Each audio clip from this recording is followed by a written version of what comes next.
Like and subscribe to support the channel. Donations welcome. Understanding the intricacies of the U.S. court system is crucial for anyone contemplating legal action or facing a lawsuit. The system, while seemingly complex, operates on a foundational principle of due process, ensuring fairness and equal opportunity for all parties involved. Navigating this system effectively requires understanding its structure, procedures, and the roles of various legal professionals. The U.S. court system operates on a federal and state level, creating a dual system of justice. The federal courts address matters of federal law, such as constitutional rights violations, interstate disputes, and federal crimes. The state courts handle matters of state law, including most criminal cases, contract disputes, family law issues, and property disputes. This dual system necessitates careful consideration of jurisdiction, the authority of a court to hear and decide a particular case. A case must be filed in a court with proper jurisdiction over both the subject matter of the dispute and the parties involved. Federal courts are structured hierarchically. At the bottom are the district courts, serving as trial courts where cases are initially heard. These courts are courts of original jurisdiction, meaning they are the first courts to hear evidence and determine the facts of a case.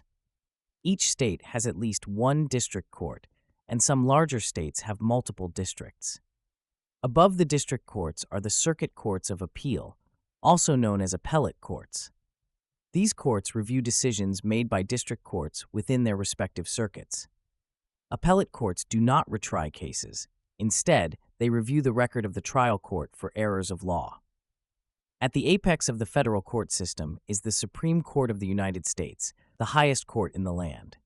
The Supreme Court primarily hears appeals from the circuit courts, and its decisions are binding on all other federal and state courts. The Supreme Court's decisions shape the interpretation of laws and establish precedents that guide future legal proceedings. It's crucial to understand that the Supreme Court does not hear every appeal. It selects cases it deems to be of significant national importance or those presenting conflicting opinions among lower courts. The state court systems mirror the federal structure, albeit with variations among states. Most states have a trial court of general jurisdiction, often called a superior court or circuit court, which hears a broad range of cases. Above the trial courts are intermediate appellate courts, and at the highest level, the state's Supreme Court. The structure and names of these courts differ from state to state, underscoring the importance of understanding the specific court structure within the relevant jurisdiction. Further complicating the jurisdictional landscape are specialized courts, such as family courts, probate courts, and bankruptcy courts, each possessing jurisdiction over specific types of cases. Filing a lawsuit involves a series of procedural steps, starting with the drafting and filing of a complaint, a formal document that outlines the plaintiff's claims against the defendant. The complaint must clearly state the facts of the case, the legal claims being asserted, and the relief sought. Once the complaint is filed with the appropriate court, the court clerk issues a summons, a formal notification to the defendant requiring them to respond to the complaint within a specified time. The defendant's response takes the form of an answer, which can admit or deny the allegations in the complaint and may include affirmative defenses or counterclaims. This initial pleading stage establishes the parameters of the legal dispute. Following the pleading stage, the parties engage in discovery, a crucial phase where information relevant to the case is exchanged. Discovery tools include interrogatories, written questions, depositions, oral testimony under oath, requests for production of documents, and requests for admission, requests for the opposing party to admit or deny specific facts. Discovery serves to gather evidence, clarify the issues in dispute, and narrow the scope of the trial. This phase is often lengthy and contentious, as parties seek to uncover evidence favorable to their case and challenge the evidence presented by the opposing side. Effective discovery requires skilled legal representation to ensure compliance with procedural rules, protect privileged information, and avoid unnecessary delays or expenses. After discovery, the parties may participate in various pretrial motions, such as motions to dismiss, motions for summary judgment, and motions in limine. These motions address procedural or evidentiary issues and can significantly influence the trajectory of the case. A motion to dismiss challenges the sufficiency of the plaintiff's complaint, arguing that it fails to state a valid legal claim. A motion for summary judgment asks the court to decide the case without a trial, arguing that there are no genuine issues of material fact in dispute. Motions in limine seek to exclude certain evidence from being presented at trial. The resolution of these motions can substantially affect the scope and outcome of the case. If the case proceeds to trial, both sides present their evidence to a judge or jury.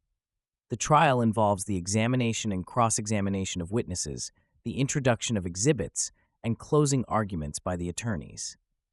The judge instructs the jury on the applicable law, and the jury, if present, renders a verdict. If the case is tried before a judge without a jury, a bench trial, the judge renders a decision. Following the verdict, the losing party may have the option to appeal the decision to a higher court.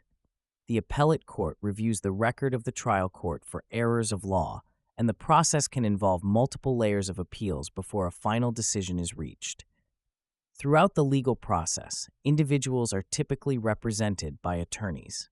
Attorneys play a critical role in advising clients on legal strategies, drafting pleadings, conducting discovery, participating in pre-trial motions, representing clients at trial, and handling appeals.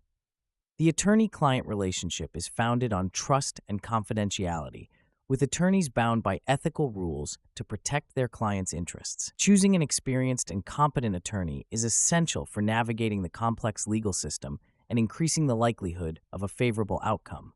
The attorney's expertise in legal procedure, evidence, and court procedure is indispensable in maximizing a client's chances of success. The cost of litigation can be substantial, encompassing attorney fees, court costs, expert witness fees, and other expenses.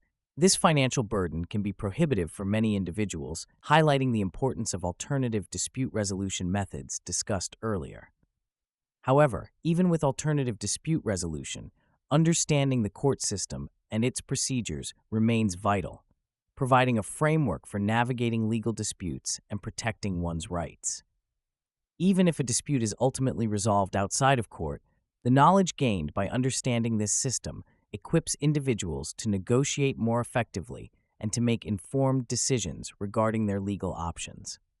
The complexities inherent in the U.S. legal system underscores the value of legal representation, particularly when the potential consequences of a legal dispute are significant.